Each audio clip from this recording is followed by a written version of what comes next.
हरि ओम. अमृतानुभव योगदास श्री जय गणेश जोशी यांचे प्रवचन. अध्याय 7. अज्ञानखंडन. ओवी क्रमांक 280. असो हे आत्मराजे आपणापे जेणे तेजे, आपणची देखिजे बहुये परी. अर्थात हे असो, हे आत्मराजे सर्वत्र स्वतःच स्वतःला बहुरंगी आणि बहुआयामी व्यापून स्वतःच स्वतःला पाहत असतात. माऊली म्हणतात की हे इतके निरूपण आता खूप झाले. कोणाला पटो किंवा न पटो, एक गोष्ट ठाम आहे की या ब्रह्मांडात आत्मपरब्रह्म हेच एकमेव व्यापलेले असून तेच सर्वत्र अनेकविध जडरूपाने नटलेले आहे. यामुळे जेव्हा कोणी काही पाहतो तेव्हा आत्मपरब्रह्मच आत्मपरब्रह्माला पाहत असते. यात आता कोणाही काही कसली शंका असू नये. ओवी क्रमांक 281. निर्वचिता जे झावळे, तेची की लाहे डोळे, डोळ्यांपुढे मिळे तेची तया. अर्थात विचार करता जे असत्य आहे असे सिद्ध होते ते डोळ्यांना कसे दिसणार? जे सत्य आहे तेच डोळ्यांना दिसते. माऊली सांगतात की अगदी भरपूर विचार केला, बुद्धीने कितीही उलटसुलट असा सर्वाचा उहापोह केला तरी अज्ञान सिद्ध होत नाही. ते नाही हेच सिद्ध होते. यामुळे अज्ञानाची प्रचिती येणे शक्य नाही. तथापि येथे ज्ञान अस्तित्वात असल्यामुळे आपल्याला ज्ञानाची सहजच प्रचिती येते. याचा अर्थ येथे सर्वत्र आत्मपरब्रह्माचीच सत्ता आहे आणि ती सदा अबाधित असणार आहे हे ओळखावे. त्याप्रमाणे आपण जीवन जगताना सर्व व्यवहार करावेत. या योगे आपण या विलोभनीय सृष्टीचा पूर्ण आस्वाद घेत आपले जीवन कैवल्यानंदात व्यतीत होत राहील. ओवी क्रमांक 282. ऐसे जगज्ञान जे आहे ते अज्ञान म्हणे विये, येणे अनुमान हो पाहे आथी ऐसे. अर्थात असे जे वैश्विक आत्मपरब्रह्मज्ञान आहे ते अज्ञानामधून निर्मित झाले आहे असे म्हणणारे येथे अज्ञान आहे असे सिद्ध करतात. अज्ञानवादी काय सिद्ध करू पाहतात ते येथे माऊली सांगत आहेत. अज्ञानवादी म्हणतात की तुमच्या म्हणण्याप्रमाणे येथे आत्मब्रह्मज्ञान आहे हे सत्य आहे. तथापि ते सर्व अज्ञानामधून निर्माण झालेले आहे. येथे जड प्रत्यक्ष दिसते, भावते. आपण सर्वजण त्याचा प्रत्यक्ष वापर करत आहोत. त्या योगे देह जीवित ठेवत आहोत. याचा अर्थ येथे फक्त जड आहे हेच सत्य आहे. जडाचा अभाव म्हणजे सूक्ष्म आहे. म्हणून तुम्ही ज्याला अज्ञान असे म्हणता तेच सत्य असून तेच ज्ञान आहे. आता पुढील ओव्यांमधून माऊली याचे खंडन करत आहेत. ओवी क्रमांक 283. तव अज्ञान त्रिशुद्धी नाही, हे जगेची ठेविले ठाई, जे धर्म धर्मित्वे केही, ज्ञानाज्ञान असे. अर्थात तथापि अशा अज्ञानाला त्रिशुद्धी नाही. अज्ञान धर्मी आणि ज्ञान हा त्याचा धर्म कसा असू शकेल? यास्तव जगत अज्ञानाचे कार्य असू शकत नाही. येथे माऊलींनी 2 शब्द फार मोलाचे वापरले आहेत.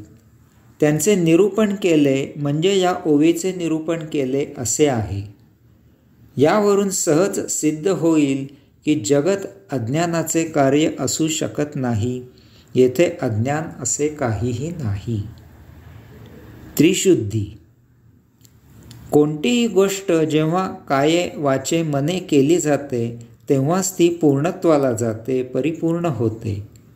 तसे नसेल तर त्यात त्रुटी राहतात. यालाच येथे माऊलींनी त्रिशुद्धी असे म्हटले आहे. ज्ञान आणि अज्ञान यांना ही त्रिपुटी कशी लागू पडते ते पडताळून पाहिले असता याचा पूर्ण उलगडा होईल आणि त्यातील सत्यता आपल्या समोर येईल. आपण जेव्हा काये वाचे मने यांच्या पलीकडे जातो तेव्हाच आपण ज्ञानी होतो. जोपर्यंत आपण या त्रिपुटीत गुंतलेले आहोत तोपर्यंत आपण भौतिकात, उपभोगात म्हणजेच अज्ञानात रत असतो. आता या त्रिपुटीच्या पलीकडे जाणे म्हणजे अज्ञानापासून दूर होणे आहे. अशा प्रकारे जर अज्ञान नष्ट होत असेल तर अज्ञान मूलभूत नसून ते ज्ञानाचा अभाव आहे. ज्ञानाचा अभाव म्हणजे अज्ञान असते. ज्ञानाचा अभाव का होतो? कारण ज्ञान अस्तित्वात आहे. तथापि अज्ञानाचा अभाव होऊ शकत नाही, कारण अभाव व्हायला तेथे काहीतरी असावे लागते. उदाहरणार्थ, एका खोलीमध्ये खुर्ची आहे. आता त्या खोलीत एक खुर्ची आहे हे ज्ञान आहे, कारण त्या खोलीत एक खुर्ची प्रत्यक्ष ठेवलेली आहे. आता असे असताना जर कोणी म्हणेल की त्या खोलीत खुर्ची नाही, तर तो ज्ञानाचा अभाव आहे. आता समजा की खोली पूर्ण रिकामी आहे. आता त्या खोलीत खुर्ची नाही या जाणीवेला अज्ञान असे म्हणता येत नाही, कारण तेथे मुळातच नसलेल्या खुर्ची नाही याचा अभाव कसा होणार? अशा प्रकारे अज्ञानाचा अभाव म्हणजे ज्ञान असू शकत नाही. तथापि अज्ञानाचा अभाव म्हणजे आभास, भ्रम नाहीसा होणे आहे आणि मग त्यामधून ज्ञान उदित होते. तेथे त्रिशुद्धी होते. म्हणून प्रत्यक्षात ज्ञान आहे आणि अज्ञान असे प्रत्यक्षात काहीही अस्तित्वात नाही. जी गोष्ट प्रत्यक्षात आहे ती आपण काये वापरू शकतो, त्याबद्दल वाचे व्यक्त होऊ शकतो आणि त्याचा मने विचार करू शकतो. अशा प्रकारे वापरात असलेल्याचा काये वापर थांबवून, त्याबद्दल वाचे व्यक्त होणे थांबवून आणि त्याचा मने विचार करणे सोडून आपण त्या पलीकडे जाऊ शकतो. या योगे आपल्याला त्रिशुद्धी प्राप्त होते. तथापि एखादी गोष्ट तेथे आहे किंवा कसे हे माहीत नसेल तर त्याचा आपण काये वापर करू शकत नाही. त्याबद्दल वाचे व्यक्त होऊ शकत नाही आणि त्याचा मने विचार करू शकत नाही. उदाहरणार्थ, सशाची शिंगे आपण काये वापरू शकत नाही, त्याबद्दल वाचे व्यक्त होऊ शकत नाही आणि त्याचा मने विचार करू शकत नाही. आता अशा परिस्थितीत आपण काये वाचे मने सशाच्या शिंगांपलीकडे कसे जाणार आणि आपल्याला त्रिशुद्धी कशी प्राप्त होणार? अशा प्रकारे अज्ञानाला त्रिशुद्धी नाही आणि त्यामुळे ते मुळातच अस्तित्वात नाही. ते असते तर त्याची त्रिशुद्धी झाली असती. तथापि त्याची पूर्ण शुद्धी होते आणि ती म्हणजे अज्ञान समूळ नष्ट होते. त्यायोगे अज्ञान पूर्ण शुद्ध होते आणि त्यामधून त्यामागे दडलेल्या अगोदरच असलेल्या ज्ञानाचा अज्ञानीसाठी उदय होतो.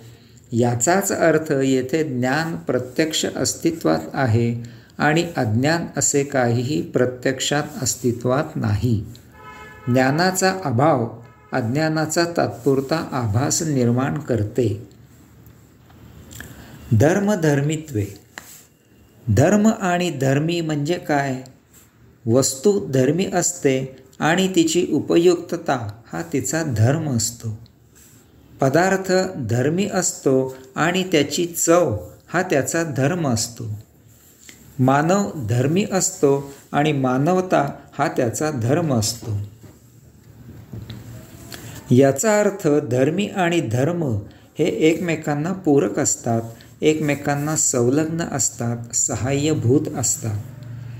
येथे माऊली विचार करतात की अज्ञान धर्मी असून ज्ञान हा त्याचा धर्म कसा असू शकेल?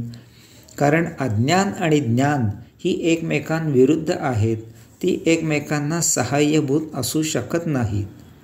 याचा अर्थच असा आहे की अज्ञान या जगताचे कार्य असू शकत नाही. अज्ञानामधून सृजन होणे शक्य नाही. नसलेल्यामधून काही निर्मित होणे शक्य नाही. म्हणून अज्ञानवाद्यांचा दावा असत्य आहे. अज्ञानामधून जगाची निर्मिती झालेली नाही, ते पूर्ण अशक्य आहे. हरिओम.